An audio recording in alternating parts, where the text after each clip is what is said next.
سینەما وەک ئەوەی لێکۆڵەر و ڕخنەگرانیش باسی دەکەن ئەو پیشەسازی هونەرەیە کە دەتوانێت بۆ دەیان ئامانجی جۆراوجۆر بەکاربهێنرێت و کاریگەریەکانیشی بە تەواوەتی هەست پێ بکرێن.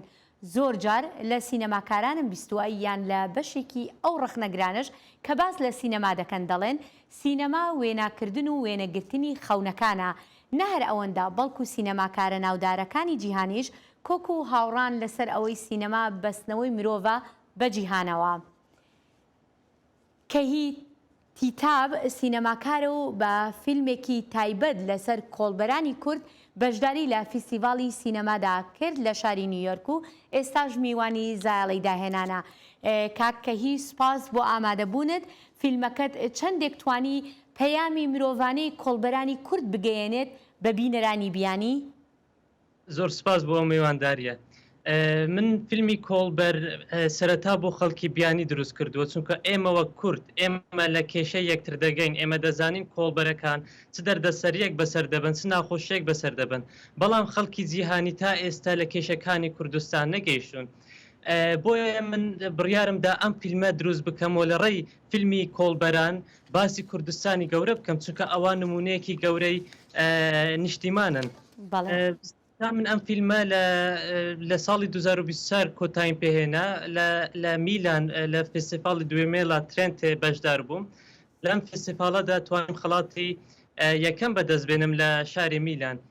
لەوێن دەرخەڵکانێکی زۆر ئامادە بوون کە دەربارەی کوردستان قسەیان دەکرد، ئایا دەکەوێتە چێن دەرکێشەکانی کوردستان چین، بۆچی ئەم کۆڵبەرانە ئەمە بەم ژیان بەو شێوە بەسەر دەبن. دواتر ئەم شاری نیویۆرک کوردیش فیلم فستیڤاڵ تێدا بەشدار بووم. زۆر خۆشحاڵ بووم کە فستیڤاڵێکی کوردی لە نیویۆرک هەیە کە دەتوانێت وەکو پردێک بێت لە نێوان خەڵکانی کورد و لەگەڵ خەڵکانی کورد و دەوروبەردا. لێرە لەوێن دەرفیلم پەخش کرد لە فستیڤاڵی نیویۆرک، لەوێن دەر خەڵکانێکی زۆر ئامادە بوون هەم بگرە لە خەڵکی کورد لە خەڵکی بیانی. ئەمە بە فکری من ئەمە کارێکی زۆر گرنگ بوو کە کردیان، چونکە هاوتایان دروست کرد لە نێوانی خەڵکی کورد و هەروەها لەگەڵ خەڵکی بیانی.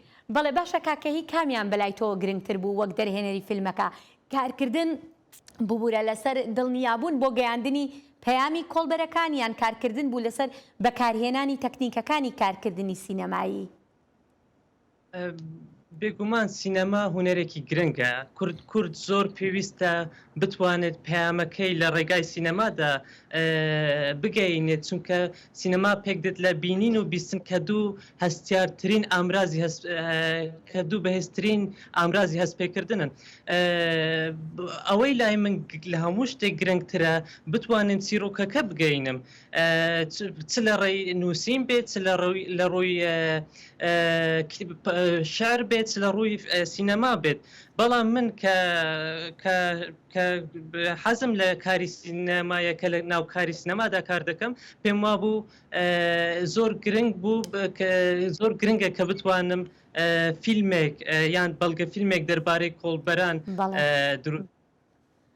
بەڵێ باشە، دەمەوێت بزانم ئایا پێناسەیەکی تایبەتمان هەیە بۆ سینەما یان هێشتا لەژێر کاریگەری هونەر و زانستە مرۆیەکاندا پێناسە دەکرێت؟ هەر یەکە و پێناسەیەک بۆ سینەما دروست دەکات، بەڵام بە بڕوای من سینەما گەورەترین هونەری مۆدرنە. تۆ دەتوانیت لە ناو سینەمادا میوزیک بەکاربێنی، دەتوانی وێنەیەک پۆرتڕیتێک بەکاربێنی، دەتوانیت هەموو شتێک لە سینەمادا هەموو هونەرەکان دەتوانیت لە سینەمادا بەکاربێنیت. بۆیە بە بڕوای من ئەمە کاریگەرترین هونەری دنیای مۆدرنە. باشە، بابەتی شوناس لە سینەمادا چۆن چارەسەر دەکرێت؟ بە بڕوای من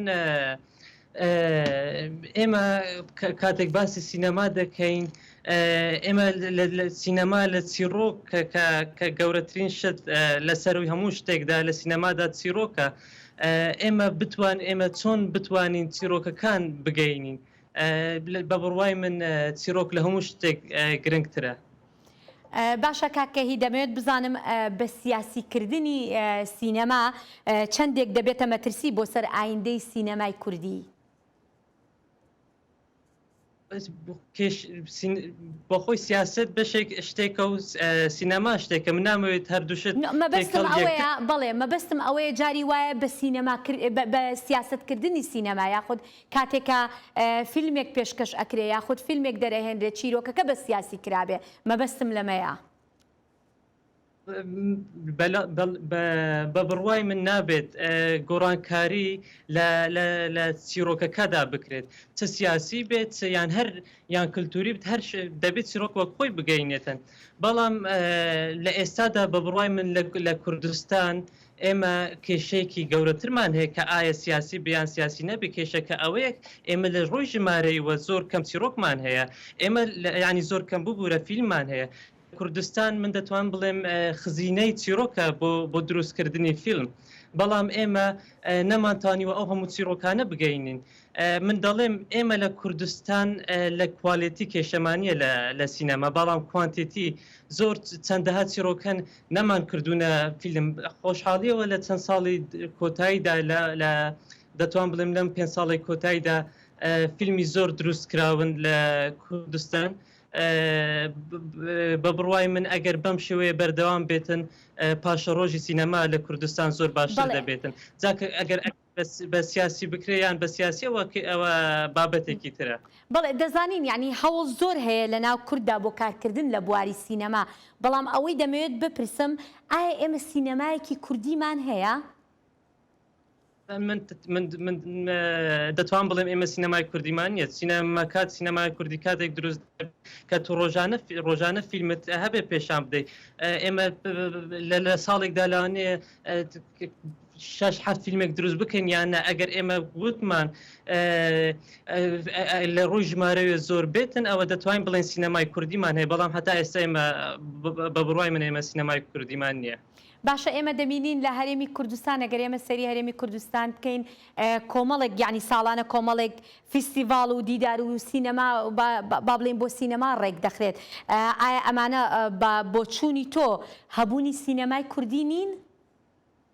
فستیڤاڵی کوردی واتە بۆ نمونە ئێمە هۆک ئینتەرناشنڵ فیلم فستیڤالمان هەیە سلێمانی ئینتەرناشنڵ فیلممان هەیە ئەم فستیڤالە گرنگی بە فیلمی کوردی دەداتن ئەم فستیڤالە فیلمی بیانیش دێتن ئەمە کارێکی گرنگە بەڵام ئەمە واتایوە ناگەینێت ئەگەر تۆ فستیڤالت هەبێت واتە تۆ سینەمای کوردیت هەیە نا سینەمای کوردی دروست دەکرێت کاتێک تۆ چەندین فیلمی کوردیت هەبێتن لەسەر یەک شێواز دروست بکرێتن بۆ نمونە ئێمە سینەمای ئیرانیمان هەیە دیارە دروستکردنی فیلمەکە دیارە ئێمە سینەمای هۆلیوودمان هەیە ئێمە بۆلیوودمان هەیە ئەمانە لەسەر ڕێزکێکدا دەڕۆن بەڵام لە کوردستان ئایا ئێمە فیلمی کوردی لەسەر ڕێزکێکدا دەڕوات نەخێت چونکە هەر کەسە دێت بە شێوازێک فیلم دروست بکاتن ئەگەر هاتوو ئەم شتە دروستکرا ئێمە دەتوانین بڵێن ئێمە سینەمای کوردیمان هەیە. باشە با بڵین ئەو فیلمانی کە بەرهەم دەهێنرێ ئەو وە پێشکەش دەکرێ ئەمانە چەندێک لە ئاستی چاوەڕوانەکانی بینەراندا بووە؟ من پێشتری شوتمەوە ئێستش دەڵێم ئێمە لە کوردستان کێشەی کوالیتیمان نییە لە ڕووی فیلمەوە فیلمەکانمان زۆر باشن بەڵام لە ڕووی کوانتیتی کێشەمان هەیە خۆشبەختانە لە چەند مانگی پێشوودا چەند فیلمێکی کوردی بەرهەم هێنران بڵاوکرانەوە بینەرێکی زۆر باشیان هەبوو کە ئەمە یەکەم جارە لە کوردستان بەم ژمارەیە بینەری فیلم بکات ئەگەر ئێمە بەم شێوەیە بەردام بووین ئێمە بەم شێوەیە خەڵک هاتە هۆڵە سینەمایەکان بە بڕوای من لە پاشە ڕۆژێکی کووردا فیلم لە کوردستان بەرەو ئاسێکی زۆر باشتر دەڕواتن. بەڵێ دەمەوێت بزانم ڕۆڵی میدیا چۆن هەڵدەسەنگێنیت لە پێشخستنی سینەمای کوردیدا؟ میدیا